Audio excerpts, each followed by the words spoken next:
নিজেকে কখনো কারো কাছে নিচু করে দেখবেন না। আপনার ইনকাম কম থাকতে পারে, আপনার দামি গাড়ি অট্টালিকা না থাকতেই পারে, আপনার হাতে দামি মোবাইল না থাকতেই পারে। আপনি নিজে হয়তো স্বল্প বেতনের চাকরি বা ছোটখাটো একটা ব্যবসা করেন। আপনার বাবা হয়তো সামান্য ক্ষেত মজুর, হতেই পারে নিম্নবিত্ত পরিবার থেকে উঠে আসা একজন মানুষ আপনি। তার মানে এই নয় আপনি নিজেকে অন্যের কাছে বিক্রি করে দিয়েছেন। হতে পারে আপনার আত্মীয় বা বন্ধুটি ধনী পরিবারের কেউ, তার অগাধ সম্পত্তি থাকতেই পারে। আপনি হয়তো তার কাছে কোনোভাবে ঋণী, বিপদের দিনে তার কাছ থেকে হয়তো একটা বড় সাহায্যও নিয়েছেন। তার মানে এই নয় আপনি তার দাসত্ব সবসময় মেনে নেবেন। এমন নয় যে তার কাছে ঋণী বলে তার ব্যক্তিগত সমস্ত কাজ আপনি করে দিতে বাধ্য থাকবেন।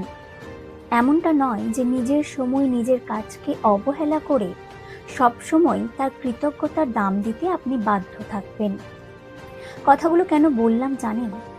আপনাদের চারপাশে এমন কিছু মানুষ আছে যারা অন্যের উপকার করে শুধুমাত্র অপর দিকের মানুষটাকে নিজের বশে রাখবে বলে।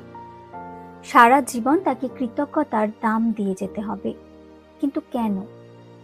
একটা কথা মাথায় রাখতে হবে, যার সাথে থাকছেন, যাকে বন্ধু বলে জেনেছেন, যাকে আপন বলে জীবনে গ্রহণ করেছেন, তার কাছে যেমন সহযোগিতার আশা করবেন, তেমনি তার কাছ থেকে কতটা সম্মান পাচ্ছেন সেটাও অবশ্যই দেখবেন।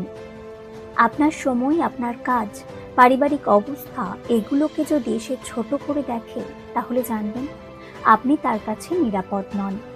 আপনি তার থেকে উপকার নিয়েছেন মানে আপনি তার প্রতি কৃতজ্ঞ, কিন্তু তার গোলাম নন।